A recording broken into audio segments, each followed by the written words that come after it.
আসসালামু আলাইকুম বন্ধুরা, এটা হচ্ছে আমাদের এলাকা বাগেরহাট, খুলনা বিভাগের একটি শহর বাগেরহাট। এখানে আমার জন্মস্থান। এখানে আমি ছোট থেকে আস্তে আস্তে বেড়ে উঠে এ পর্যন্ত এসেছি। দেখুন গাছের খেজুর কত সুন্দর। এই খেজুরগুলা মাংস পরিমাণে কম, সেরপর খেজুরগুলো খেতে অনেক স্বাদ, যেগুলো আজ শহরে থাকার কারণে এগুলো দেখাই যায় না। ভাগ্যে ভালো, আল্লাহ নসিবে রেখেছিল, ওই কারণে কোরবানি ছুটিতে বাড়িতে আসার পরে গাছ থেকে পাকা খেজুর পাড়তেছি আমি এবং আমার সহধর্মিনী দুজনে। খেজুরগুলো সত্যি, যারা খেয়েছেন গ্রামে যখন থেকেছেন, অবশ্যই খেজুরগুলোর কথা সকলের মনে আছে। যাই হোক, আজকে ভিডিওর কয়েকটি পার্ট হবে। খেজুর খাওয়ার পরে সকালে নাস্তা শেষ করে চলে আসলাম, যেটা শুক্রবার আগামীকাল ঈদুল আজহা 2025 অনুষ্ঠিত হবে। এ কারণে শুক্রবারের একটু গরু হাট দেখার দরকার। এটা হচ্ছে আমাদের অঞ্চলের গরুর হাট, আমাদের এলাকার, আমাদের বাসা থেকে একটু কাছেই, 100 গজ সামনেই এই গরু হাটটি। আমাদের সরকারি প্রাইমারি স্কুলের পাশেই এই গরু হাটটি বসেছে। তো আপনারা দেখতে থাকুন গরু হাটের ভিডিও। এটা হচ্ছে আমাদের মুখাইট মোড়, গরুর হাট। আপনারা গরু হাটের ভিডিওটি দেখতে থাকুন। গ্রামের হাট, এই যে কোরবানির গরু হাট, সকলেই উক্ত হাতে নির্দিষ্ট ফি দিয়ে, নির্দিষ্ট টাকা দিয়ে গরু কিনে গরু কোরবানি দিবে আল্লাহর রাস্তে, আল্লাহর পথে।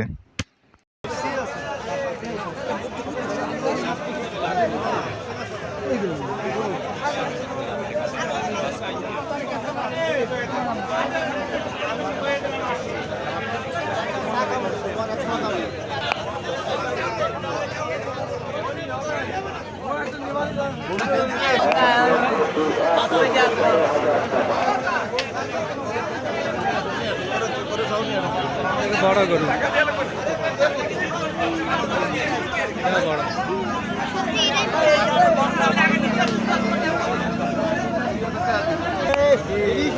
বড় দেখছো, অনেক বড় গরু। মুক্তা, কি অবস্থা?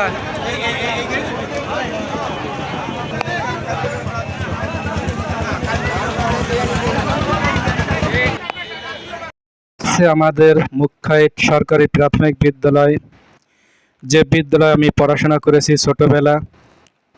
অবশ্যই এই ভবনে পড়াশোনা করা হয় নাই। আমাদের পাশেই আরেকটি জরাকীর্ণ ভবনটি পড়ে আছে, ওখানে আমরা পড়াশোনা করেছি। এই বিল্ডিংটা আধুনিক করা হয়েছে পশ্চিম পাশ মাঠের দক্ষিণ পাশে,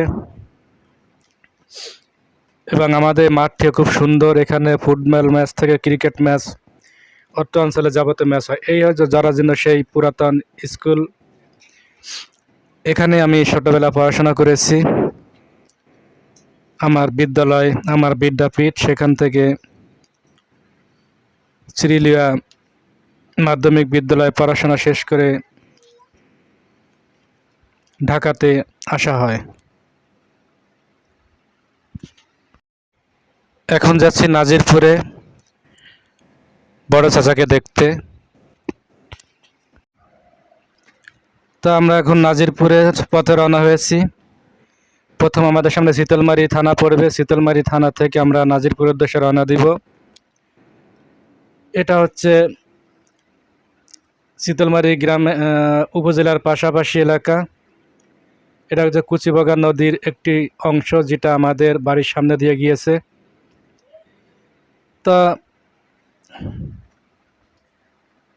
ভিডিওতে করেছিলাম, যেহেতু ঈদুল আজহাতে ছুটিতে বাড়িতে গিয়েছিলাম, এটা হচ্ছে শীতলমারি বাজারের মোড়। এখান থেকে আরও একটি অটো নিতে হবে আমাদের, তারপর আমরা রওনা দিব সেই ফিরোজপুরের উদ্দেশ্যে। এটা হচ্ছে ফিরোজপুরে যাওয়ার রাস্তা শীতলমারি উপজেলা থেকে।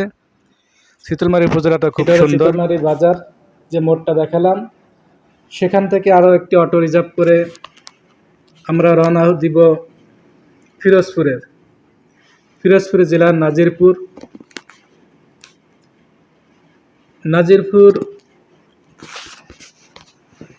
হচ্ছে আমার পৈতৃক সম্পত্তির এলাকা, আমার বাবার জন্মস্থান, বাপ চাচার জন্মস্থান সে নাজিরপুর উপজেলাতে আমাদের গ্রাম। এটা হচ্ছে আল্লামা দিলওয়ার হোসেন সাঈদীর ছেলে মাসুদ সাঈদী। উনি ফিরোজপুর 1 আসনের 2026 সালে যে নির্বাচন অনুষ্ঠিত হবে সে নির্বাচনের ক্যান্ডিডেট, এবং 2 আসনে ওনার বড় ছেলে বর্তমানে যে মেজর ছেলে শামীম সাঈদী, উনি দাঁড়াবে 2 আসনে। এটা হচ্ছে নাজিরপুর, এটা হচ্ছে 1 আসন। 1 আসনে মাসুদ সাঈদী নির্বাচন করবে। তিনি এর আগে উপজেলা চেয়ারম্যান হয়েছিলেন। এটা হচ্ছে সেই মধুমতি নদী। এই মধুমতি ধান খেত নদীর তীরে, নিজেকে হারিয়ে যেন পাই ফিরে ফিরে। এই গানটি আপনারা অবশ্যই শুনেছেন। ওয়াদুল্লাহ তারেক ভাই এবং মানিক ভাই সহ কয়েকজন শিল্পী এই গানটি গেয়েছেন। এই পদ্মা এই মেঘনা এই পদ্মা এই মেঘনা এই যমুনার তটে, এই গানটি ভিতর এই মধুমতি নদীর একটি লাইন আছে। এটা হচ্ছে সেই মধুমতি নদী। অনেকে মনে করে যে মধুমতি নদীর পানি মিষ্টি, আসলে এটার পানির সাথে নামের কোনো সম্পর্ক নাই। নদীর নামই মধুমতি, পানি বর্তমানে লবণাক্ত, নামের সাথে নদীর কোনো সম্পর্ক নাই। যাই হোক, আমরা লঞ্চ পার হয়ে চলে আসলাম। এটা হচ্ছে নাজিরপুর এই মধুমতি নদীর অপর প্রান্তে সাঁসিয়া বাজার। এই সাঁসিয়া বাজার হচ্ছে আমার উপজেলা। আমার একটি কষ্টের জীবনের লাইফে, সবার জীবনে কিছু না কিছু ঘটনা থাকে। আমার লাইফে একটি কষ্ট এবং খুবই বেদনাদায়ক একটি ঘটনা আছে, যেটা অন্য কোনো এক সময় বলা যাবে। আজকে সেই কাহিনী বলতে চাচ্ছি না। কাহিনীটা বললে হয়তো আপনারা ইমোশনাল হয়ে যাবেন, আমি ইমোশনাল হয়ে যাবে, এই কারণে কাহিনীটা বলতে চাচ্ছি না। যা হোক, জন্মসূত্রে আমার জন্ম হয়েছিল আমার নানাবাড়ি বাগেরহাট জেলা। সেখানে আমাদের বর্তমান আবাসস্থল, সেখানে আমাদের জমি জমা আছে। আর বাবার যে জন্মস্থান, এই যে বাপ চাচারা যেখানে থাকে, আমার 3 চাচা, সবচেয়ে বড় চাচা উনি এখনো বেঁচে আছে। আর ছোট চাচা আমার বাবা মারা যাওয়ার 2 বছর আগে মারা যান। আর আমার বাবা ছিল মেজো, তিনি মারা যান প্রায় 7 বছর হয়ে আসতেছে। আমার বড় চাচার দিব্য এখনো সুস্থ আছে, উনি অসুস্থ।